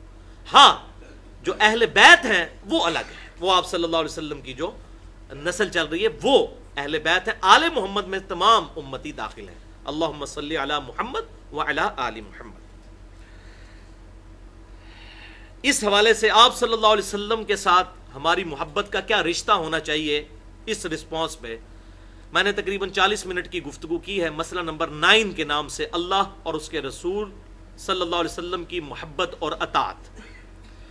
محبت بھی ضروری ہے, اطاعت بھی ضروری ہے. بعض لوگ صرف محبت پر زور دیتے ہیں, اطاعت کی طرف سے پیدل ہیں, اور بعض لوگوں کی پورا ایمفسائز جو ہے وہ اطاعت پر ہوتا ہے, محبت کی چاشنی سے وہ پیدل ہیں. جبکہ یہ دونوں چیزیں ضروری ہیں. جیسے امر بالمعروف ونہی عن المنکر, علم اور عمل یہ جوڑے ہیں, اسی طریقے سے آپ صلی اللہ علیہ وسلم کی محبت اور آپ صلی اللہ علیہ وسلم کی اطاعت یہ دونوں چیزیں ضروری ہیں. اس حوالے سے میں یہاں پر 5 حدیثیں اپنا ایمان تازہ کرنے کے لیے اور آپ کا ایمان تازہ کرنے کے لیے بیان کر دوں. پہلی حدیث بخاری اور مسلم کی متفق علیہ حدیث ہے. بخاری میں 15 نمبر حدیث کتاب الایمان میں, مسلم میں 69 نمبر حدیث کتاب الایمان چیپٹر میں سیدنا انس بن مالک کہتے ہیں کہ آپ صلی اللہ علیہ وسلم نے ارشاد فرمایا تم میں سے کوئی شخص اس وقت تک مومن ہی نہیں ہو سکتا جب تک کہ میں اسے اس کے ماں باپ اولاد سب لوگوں سے بڑھ کر عزیز نہ ہو جاؤں۔ دوسری حدیث صحیح بخاری میں بڑی انٹرسٹنگ حدیث 6632، ایک دفعہ سیدنا عمر فاروق رضی اللہ تعالیٰ عنہ اور آپ صلی اللہ علیہ وسلم چہل قدمی کر رہے تھے، سیدنا عمر رضی اللہ تعالیٰ عنہ کا ہاتھ آپ صلی اللہ علیہ وسلم نے اپنے مبارک ہاتھ میں پکڑا ہوا تھا، فرط محبت سے سیدنا عمر نے اس موقع کو غنیمت جانا اور اللہ کے محبوب صلی اللہ علیہ وسلم سے عرض کی، اے اللہ کے رسول صلی اللہ علیہ وسلم، آپ مجھے پوری دنیا میں سب سے بڑھ کر عزیز ہیں سوائے اپنی جان کے، کیونکہ اپنی جان تو سب کو بڑھ کر عزیز ہوتی ہے۔ صحیح بخاری 6632۔ تو آپ صلی اللہ علیہ وسلم نے فرمایا نہیں عمر، بلکہ تیری جان سے بھی بڑھ کر۔ تو انہوں نے کہا یا رسول اللہ صلی اللہ علیہ وسلم، بلکہ مجھے آپ اپنی جان سے بھی بڑھ کر عزیز ہیں۔ پھر آپ نے فرمایا عمر اب تیرا ایمان مکمل ہوا۔ الحمدللہ، یہی صحابہ تھے، سمعنا واطعنا، سنا اور فوراً اطاعت اختیار کر لی، الحمدللہ۔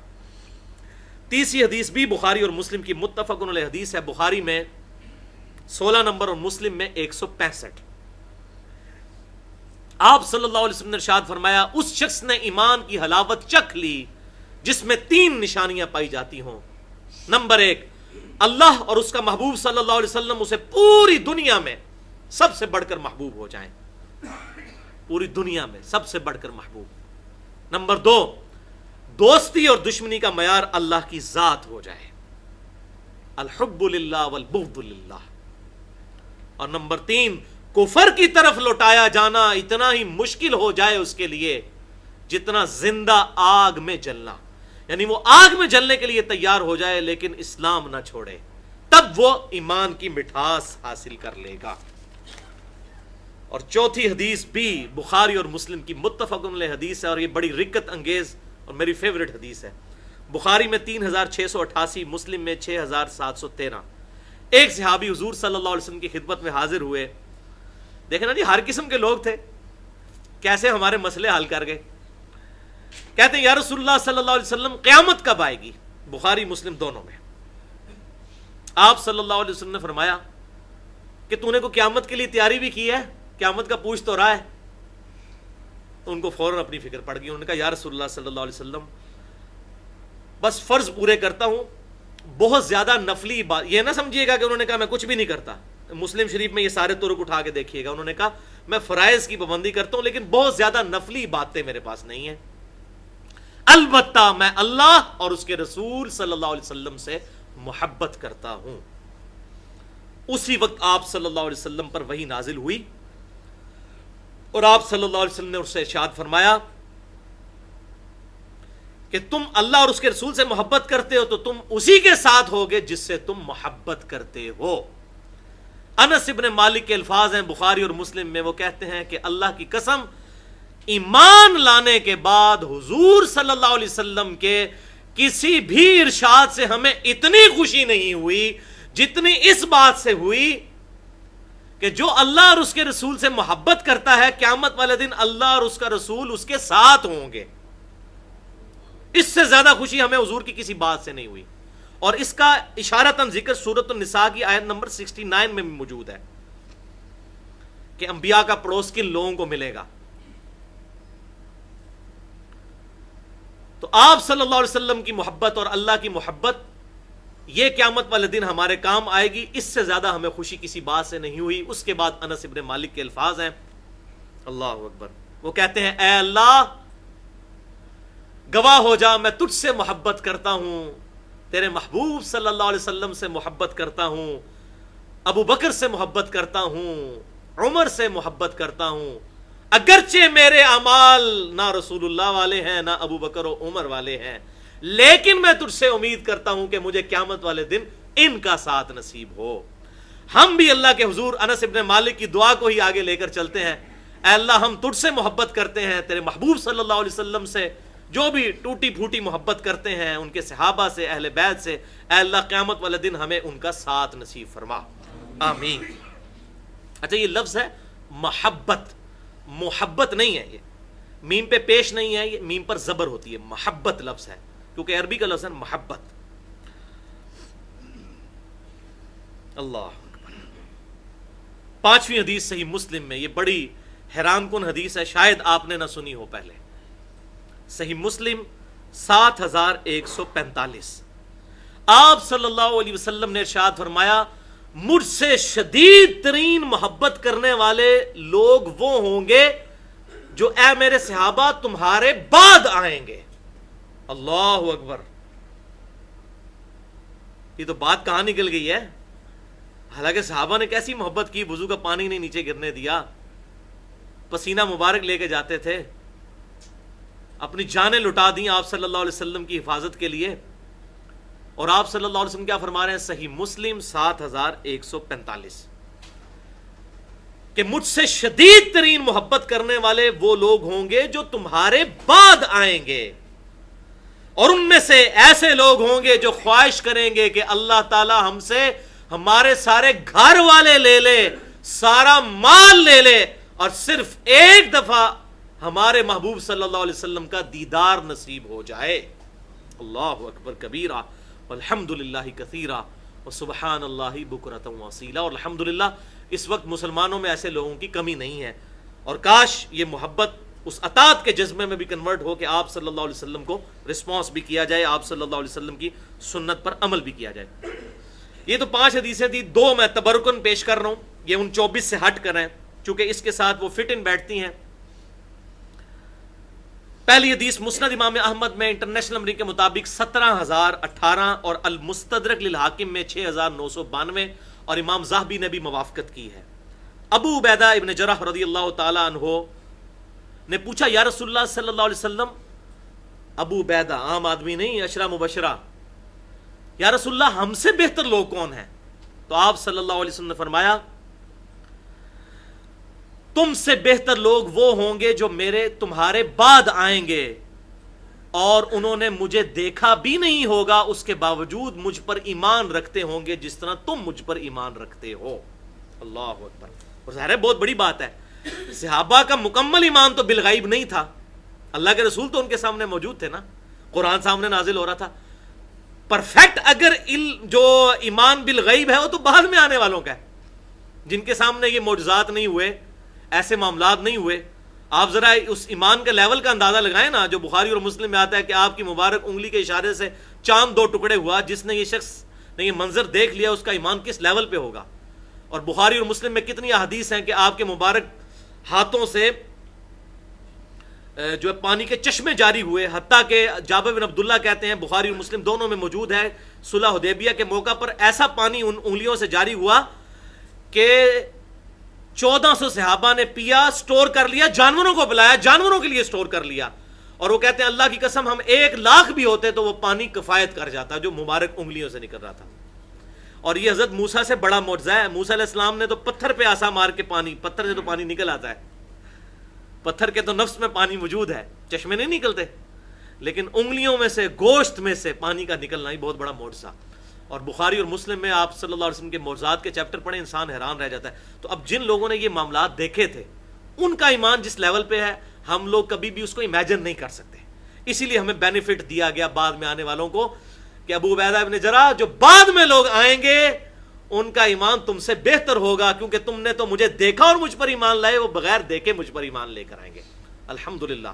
تو یہ بڑی خوشخبری ہے ہمارے لیے اور آپ کے لیے، آج کے مسلمانوں کے لیے اس میں کتنی بڑی خوشخبری ہے۔ اور دوسری حدیث صحیح ابن حبان میں موجود ہے، انٹرنیشنل نمبر کے مطابق 7353، کہ آپ صلی اللہ علیہ وسلم نے فرمایا بشارت ہے اس کے لیے جس نے مجھے دیکھا اور مجھ پر ایمان لایا، اور ڈبل بشارت ہے، دگنی بشارت ہے، بشارت ہے اور بشارت ہے، توبہ ثم توبہ، ڈبل بشارت ہے ان کے لیے جنہوں نے مجھے دیکھا نہیں اور مجھ پر ایمان لائیں گے۔ یعنی آپ صلی اللہ علیہ وسلم ہمارا ذکر پہلے ہی کر گئے ہیں۔ اچھا، مسند امام احمد میں ایک حدیث ہے جس میں آپ صلی اللہ علیہ وسلم کے الفاظ ہیں کہ صحابہ کے لیے 1 دفعہ توبہ اور بعد میں آنے والوں کے لیے 7 دفعہ توبہ، لیکن وہ روایت ضعیف ہے، اس میں قتادہ مدلس ہیں اور ان سے روایت کر رہے ہیں، لیکن یہ طرق جو ہے صحیح ہے، صحیح ابن حبان کا، کہ ڈبل بشارت ہے بعد میں آنے والوں کے لیے کہ جنہوں نے نہیں دیکھا اس کے باوجود ایمان لے کر آئے۔ تو یہ الحمدللہ بڑی میٹھی میٹھی باتیں ہیں. تو اب ہمارا لیکچر اینڈ ہونے لگا. یہ میں نے مٹھاس اس لیے پیدا کی تھی، پہلے ہم ذرا تگڑے ہو جائیں اس حوالے سے کہ ہماری بھی بڑی شان ذکر ہوئی ہے، آپ صلی اللہ علیہ وسلم کی مبارک زبان سے ہمارے لیے بھی محبت کے الفاظ نکلے. تو یہ آخری ریفرنس آپ نکال لیجئے. اب ذرا تھوڑی کڑوی بات بھی ہو جائے کہ صرف دودھ پینے والے مجنو نہیں، بلکہ اللہ کے محبوب صلی اللہ علیہ وسلم کے لیے یہ صرف کہنے والے نہیں کہ غلامی رسول میں موت بھی قبول ہے، نمازیں کوئی نہیں قبول، شریعت پہ عمل کرنا کوئی نہیں قبول، صرف موت قبول ہے. کیونکہ نہ آج تک ہمارے ماں باپ سے کسی نے جان مانگی، نہ ہم سے کسی نے مانگنی ہے. تو ٹھیک ہے، تھوریٹیکل نعرہ ایک سمبل لگا دیں. تو اب یہ سن لیجئے آخری کراس ریفرنس نمبر 8 سورہ آل عمران کی آیت نمبر 31 اور 32. اس سے زیادہ سخت آیات قرآن میں نہیں ہو سکتی. قل ان کنتم تحبون اللہ فاتبعونی یحببکم اللہ. اے محبوب صلی اللہ علیہ وسلم اعلان فرما دیجئے کہ اگر تم اللہ سے محبت کا دعویٰ کرتے ہو تو پھر میری یعنی آپ صلی اللہ علیہ وسلم کی اتباع کرو. یحببکم اللہ، پھر اللہ تم سے محبت کرے گا. یعنی اللہ کی محبت کا کرائٹیریا آپ صلی اللہ علیہ وسلم کی اتباع ہے. اتباع، اور اتباع کہتے ہیں اطاعت پلس محبت کو، دل سے اطاعت کرنا. وَيَغْفِرْ لَكُمْ ذُنُوبَكُمْ، اور تمہارے گناہوں کو بھی معاف کر دے گا. واللہ غفور رحیم، اور اللہ تعالی بخشنے والا مہربان ہے. قل اطیعوا اللہ والرسول، اے محبوب صلی اللہ علیہ وسلم فرما دیجئے اطاعت کرو اللہ اور اس کے رسول کی. فَإِن تَوَلَّوْا، لیکن پھر بھی اگر یہ منہ پھیر جائیں، فَإِنَّ اللَّهَ لَا يُحِبُّ الْكَافِرِينَ، تو اللہ تعالیٰ ایسے ناشکروں سے، کافروں سے محبت نہیں کرتا. عملاً تو پھر وہ کافر ہی ہے جو اللہ اور اس کے رسول کی اطاعت نہ کرے. عقیدے میں اگرچہ مسلمان رہے گا، عملاً وہ کافر ہوگا. اسی کا وہ ذکر ہے، من ترک الصلاۃ متعمدا فقد کفر، سنن نبی داؤد میں، جس نے جان بوجھ کر نماز چھوڑی اس نے گویا کہ کفر کیا. عملاً تو کفر ہے. مسلمانوں، صحیح مسلم کتاب الایمان میں حدیث ہے کہ بندے کے اسلام اور کفر کے درمیان فرق ہی نماز ہے. تو عملاً تو وہ کافر ہو گیا، عقیدے میں اب مسلمان ہے. اور یہ بھی ایک جو ٹوٹا پھوٹا عقیدہ ہے، یہ بھی کسی وقت اللہ تعالیٰ معاذ اللہ سلب کر سکتا ہے بد اعمالیوں کے سبب. بڑا ڈرنے کا مقام ہے.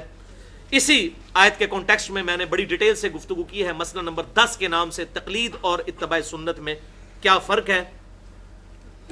اور وہ جو اس سے پہلے آیت گزری تھی یتلو علیہم آیا لقد من اللہ علی المؤمنین اذ بعث فیہم رسولا، اس کے کانٹیکسٹ میں مسئلہ نمبر 2 کے نام سے تقریباً 1 گھنٹے کی گفتگو موجود ہے. صرف قرآن اور صحیح حدیث ہی کیوں ضروری ہے. بل اس آیت پہ میں ایک جملہ بولوں گا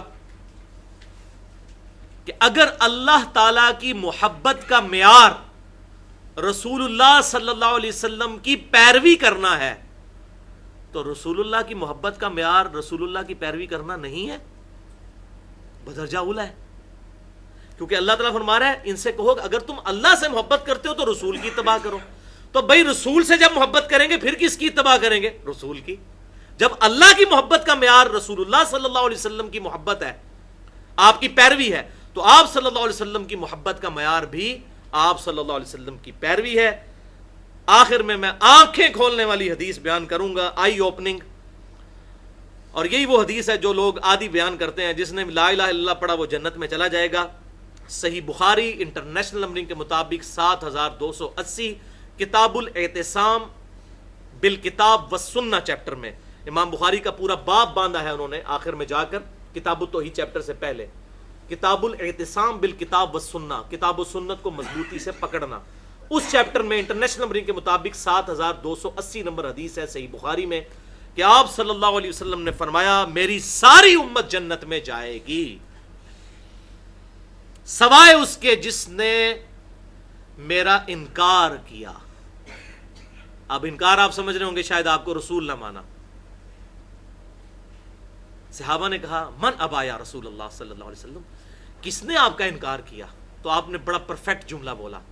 آپ صلی اللہ علیہ وسلم نے فرمایا جس نے میری اطاعت کی وہ جنت میں جائے گا. جو حدیث شروع ہوئی تھی کہ میری ساری امت جنت میں جائے گی، کون سی؟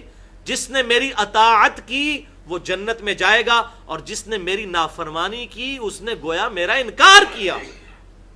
پریکٹیکلی تو انکار کر دیا. جب اپنے نفس کی خواہش، قرآن نہیں کہتا افرائیت من اتخذ الہہ ہوا، اے محبوب صلی اللہ علیہ وسلم بھلا اس شخص کو دیکھا جس نے اپنی خواہش نفس کو اپنا خدا بنا لیا. قرآن تو اس سے بھی بڑا فتویٰ لگاتا ہے جو خواہش نفس کی پیروی کرتا ہے اللہ اور اس کے محبوب صلی اللہ علیہ وسلم کے احکامات کے مقابلے پر، وہ تو خدا بنا رہا ہے، الہ بنا رہا ہے اپنی خواہش نفس کو۔ تو آپ صلی اللہ علیہ وسلم نے فرمایا جس نے میری اطاعت کی وہ جنت میں جائے گا، اور جس نے میری نافرمانی کی اس نے میرا انکار کیا۔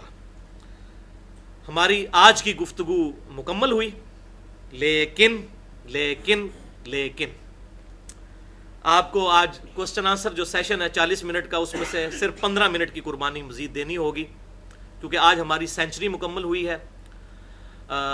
اختلافی مسئلہ نمبر یہ 100 ہے، تو اس حوالے سے میں کچھ اپنے حوالے سے کلیریفیکیشنز دینا چاہتا ہوں۔ یوٹیوب پہ جو ہمارا چینل ہے، اسی طریقے سے فیس بک کے اعتبار سے میں چاہ رہا ہوں کہ میری طرف سے کلیریفیکیشن چلی جائے تاکہ کوئی ایشو اس میں باقی نہ رہے۔ ایک دفعہ درود شریف پڑھ لیجیے آپ۔ اللہم صلی علی محمد وعلی آل محمد کما صلیت علی ابراہیم وعلی آل ابراہیم انک حمید مجید۔ اللہم بارک علی محمد وعلی آل محمد کما بارکت علی ابراہیم وعلی آل ابراہیم انک حمید مجید۔ یہ میری گزارشات چھوٹے چھوٹے 8 علمی پوائنٹس ہیں، انشاءاللہ 15 منٹ میں کور ہو جائیں گے،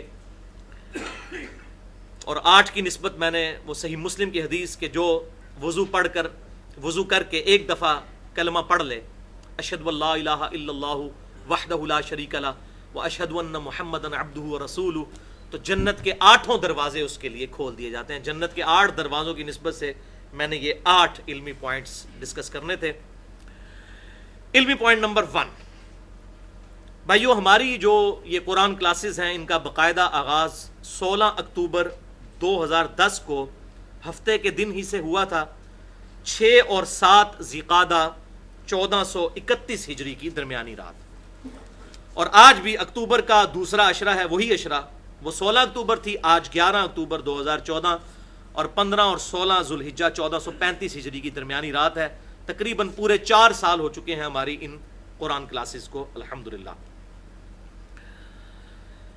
ان 4 سالوں میں کل 146 قرآن کلاسز ہماری ہوئیں، جو پرٹیکولر قرآن کلاسز ہوئیں 146، اور اس کے علاوہ 32 اسپیشل لیکچرز بھی ہوئے مختلف مواقع پر، ربیع الاول کے مہینے میں، اسی طریقے سے محرم کے مہینے میں، رمضان مبارک کے مہینے میں، اور یہ الحمدللہ تمام کے تمام لیکچرز ویڈیو پہ ریکارڈ ہیں اور انٹرنیٹ پہ، یوٹیوب پہ اور tune.pk پر موجود ہے الحمدللہ۔ علمی پوائنٹ نمبر 2، ان 146 قرآن کلاسز میں ہی سے کچھ کلپس الگ کر کے اور کچھ اسپیشل لیکچرز انہی قرآن کلاسز میں ریکارڈ کروا کر، اور اس کے علاوہ بھی جو ہوئے، ہمارے کل 100 اختلافی مسائل اپلوڈ ہو چکے ہیں۔ آج اس کی سینچری مکمل ہوئی ہے، 100 اختلافی مسائل، اور یہ ٹوٹل 112 نشستوں میں مکمل ہوئے، کیونکہ کچھ اختلافی مسائل ایسی تھے جن کے ایک سے زیادہ پارٹس تھے، جیسے حج کے 4 تھے، A B C D، اس کے علاوہ کئی لیکچرز ہیں جن کے A اور B پارٹس بھی موجود ہیں، تو یہ 112 نشستوں میں 100 اختلافی مسائل ہمارے مکمل ہوئے۔ تو یہ جو ہمارے 100 اختلافی مسائل ہیں، ان میں سے 32 تو اسپیشل لیکچرز تھے، 36 مکمل کلاسز تھیں قرآن کی، اور 44 ایسے تھے جو کہ انہی اسپیشل لیکچرز اور قرآن کلاسز میں سے کلپس اٹھائے گئے تھے۔ یہ ٹوٹل 112 نشستیں، 100 اختلافی مسائل ہمارے الحمدللہ مکمل ہوئے۔ علمی پوائنٹ نمبر 3، بھائیو یہ تمام لیکچرز ہمارے یوٹیوب کے چینل 720085 پر موجود ہیں، جو چینل 30 اپریل 2009 کو بنایا گیا، اور اس کے بعد حکمت عملی کے تحت نیا چینل ہم نے بنایا 24 فروری 2012 کو، جو میرے نام پر تھا، انجینئر محمد علی مرزا، اور اس کے پیچھے کوئی میری اپنی مشہوری کرنا مقصد نہیں تھا، کئی ایک وجوہات تھیں، ان میں سے ایک وجہ یہ بھی تھی کہ اس سے پہلے کہ لوگ میرے نام پر چینل بنا کر تو کوئی اور معاملہ شروع کر دیں، تو میں نے اس کو سیو کیا کہ اس کو انجینئر محمد علی مرزا کے نام پر ایک یوٹیوب پہ چینل بن جائے۔ تو یہ 24 فروری 2012 کو ہمارا دوسرا چینل بنا، اور پھر 1 دسمبر 2013 کو ہم نے tune.pk پر بھی چینل انجینئر محمد علی مرزا کے نام سے بنایا، تاکہ پراکسی کے ذریعے لیکچرز یوٹیوب سے نہ کھولنے پڑیں، کیونکہ پاکستان میں پابندی ہے، حق کی آواز کے اوپر پابندی ہے، اس کے پیچھے کوئی اسلامی انٹینشن نہیں ہے۔ سائبر ٹیکنالوجی کو کنٹرول کرنا چاہیے. بیسیکلی حق کی آواز ٹی وی چینل سے تو جا نہیں سکتی, ہمارے پاس تو یہی سوشل میڈیا ہی ایک ذریعہ ہے پہنچانے کا, جس پہ گورنمنٹ نے بدنیتی کے ساتھ اس وقت ہی گورنمنٹ نے پابندی لگائی تھی. اللہ تعالیٰ ان کو توفیق دے کہ یہ معاملہ کھولیں. اس کا بڑا نقصان ہوا ہے کہ پراکسی کی ٹیکنالوجی ہمارے ملک میں آئی ہے, اور اب وہ ویب سائٹس جو ایک عام آدمی کھول نہیں سکتا تھا, اس کو بھی اب طریقہ پتہ چل گیا کہ جناب ہاٹ اسپاٹ شیلڈ یا اسپاٹ فلکس جو ہے وہ کریں, یا play.it.pk یا اس قسم کی پراکسیز کے ذریعے آپ کھول لیں. تو گوگل پر اگر آپ انجینئر محمد علی مرزا لکھ دیں, صرف انجینئر محمد علی مرزا, تو وہ مکمل گوگل کی سرچ پہ آ جائے گا کہ یہ ویب سائٹ ہے ahlussunnatpak.com, یہ یوٹیوب کا چینل ہے, یہ tune.pk کا چینل ہے, یہ فیس بک کے اوپر پیج بنا ہوا ہے. وہ تمام چیزیں گوگل پہ لکھنے سے آ جاتی ہیں, کوئی راکٹ سائنس نہیں ہے اس کو تلاش کرنا. علمی پوائنٹ نمبر 4, بھائیو ہماری ویب سائٹ 30 محرم الحرام 1433 ہجری کو لانچ ہوئی تھی ahlussunnatpak.com 26 دسمبر 2011 کو. اس ویب سائٹ کو بھی ریگولرلی وزٹ کیا کریں ahlussunnatpak.com, اور اس کے پیچھے حکمت تھی. اہل سنت پاک یعنی فرقہ واریت سے پاک, منہج اہل سنت نہ کہ فرقہ اہل سنت. پاک فار پاکستان بھی تھا اور پاک فار منہج کے پاک ہونے کے لیے بھی کہ اہل سنت کی فکر ہے. میں نے اس کے علاوہ کوئی اور نام اس لیے نہیں رکھا کہ جب بھی کتاب و سنت کے صرف نام پر بات شروع کی جائے تو لوگ کہتے ہیں نہیں اس نے کوئی نیا فرقہ بنا لیا ہے. تو ہم اسی اہل سنت کی فکر پہ ہیں جو صحابہ تابعین اور تبع تابعین کی تھی. فکر نہیں, فرقہ نہیں تھا, فکر تھی. اس کی بنیاد پہ انہوں نے مسجدوں کے باہر کسی قسم کی کوئی اپنی ڈیمانسٹریشن نہیں کی ہوئی تھی کہ وہ اپنے آپ کو اس طرح ڈیٹیل کے ساتھ ڈکلیئر کریں. اس پہ میری بڑی ڈیٹیل گفتگو ہے مسئلہ نمبر 72 کے نام سے, فرقہ واریت اور علماء و بزرگ اور اتحاد امت, جو 12 لیکچرز کا کلپ ہے, اس میں میں نے ڈیٹیل سے یہ سارے مسئلے بیان کر دیے ہیں الحمدللہ. تو ahlussunnatpak.com آپ وزٹ کریں تو اس کے اوپر ٹاپ آف دا لسٹ جو ہماری مینیو بنا ہوا ہے بڑا یوزر فرینڈلی ہے. بکس اینڈ ریسرچ پیپرز کو کھولیں, اس پر ریسرچ پیپرز آپ کو مل جائیں گے, کتابیں مل جائیں گی. احادیث والا کھولیں تو کتب ستہ اس کے اندر موجود ہے. اور جو لیکچرز تلاش کرنے کے لیے بڑی آسانی کی گئی ہے کہ میں نے مین کے اوپر ہی 4 بڑے بڑے آئیکن رائٹ پہ بنا دیے ہیں. سب سے اوپر قرآن کلاسز کا ہے مین آئیکن, اور اس کے نیچے اختلافی مسائل کا ہے, اسی طریقے سے سوال و جواب کی نشستوں کا ہے, اور لیفٹ پہ ہمارا منہج ڈکلیئر ہوا ہے کتاب و سنت کی روشنی میں. تو آپ تمام اختلافی مسائل کو کلک کریں تو یہ سارے اردو میں ان کی پوری ڈیٹیل کھل جائے گی کہ اختلافی مسئلہ نمبر 1 یہ ہے, اردو میں لکھا ہوا 2 3 4 جتنے ہیں وہ سب کے سب کھل جائیں گے انشاءاللہ. بھائیو یہ تمام ویڈیو لیکچرز جو ہیں وہ یوٹیوب کی پابندی کی وجہ سے ہم نے tune.pk پہ بھی اب اپلوڈ کر دیے ہیں, لیکن ahlussunnatpak.com پہ جتنے لیکچر اپلوڈ ہیں وہ لنکڈ ہیں یوٹیوب سے, اس لیے پاکستان میں وہ نہیں کھلتے. مجھے لوگ ای میلز بھی کرتے ہیں, فون پہ بھی نہیں کھل رہے, تو وہ پراکسی کے ذریعے کھلیں گے. اور یہ بڑی اچھی پراکسی ایک بھائی نے بتائی تھی, play.it.pk, PLAYIT.pk. اس میں آپ لا کر لنک کاپی کریں, 1 2 3 ایک دفعہ 2 دفعہ یا 3 دفعہ اس کو کلک کریں تو وہ اس کو چلا دے گا. اور بڑی زبردست یہ پراکسی ہے. اس کے علاوہ بھی اور پراکسیز بھی موجود ہیں. علمی پوائنٹ نمبر 5, بھائی یوٹیوب کا ایک فائدہ ہے کہ اس پہ پوری پلے لسٹ ہماری انجینئر محمد علی مرزا پہ موجود ہے. قرآن کلاسز کی پلے لسٹ ہے, آپ اس کو اگر پلے کریں گے, اس کو کلک کریں گے تو صرف قرآن کلاسز جتنی ہیں وہ کھل جائیں گی ترتیب سے 1 سے لے کر 146 تک. اور اسی طریقے سے اختلافی مسائل والی الگ سے, اس کو کلک کریں گے تو سارے اختلافی مسائل کھل جائیں گے.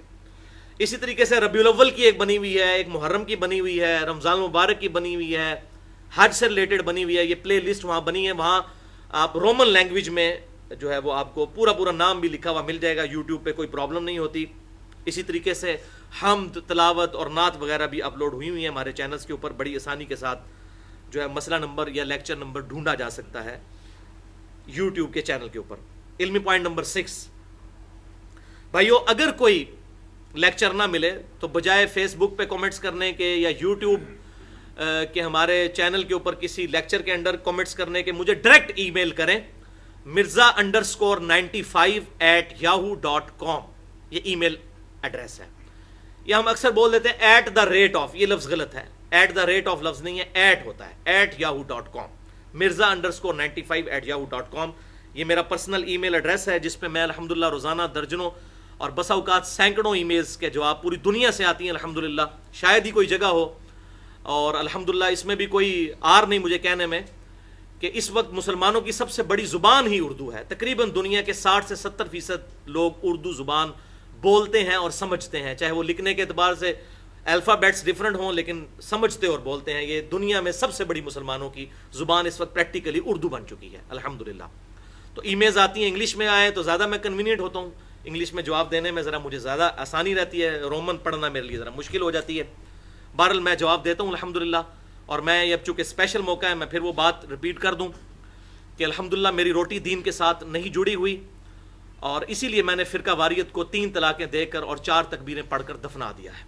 کیونکہ بھائیو, جس کی روٹی دین کے ساتھ جڑ جائے وہ کبھی بھی حق بات نہیں کر سکتا.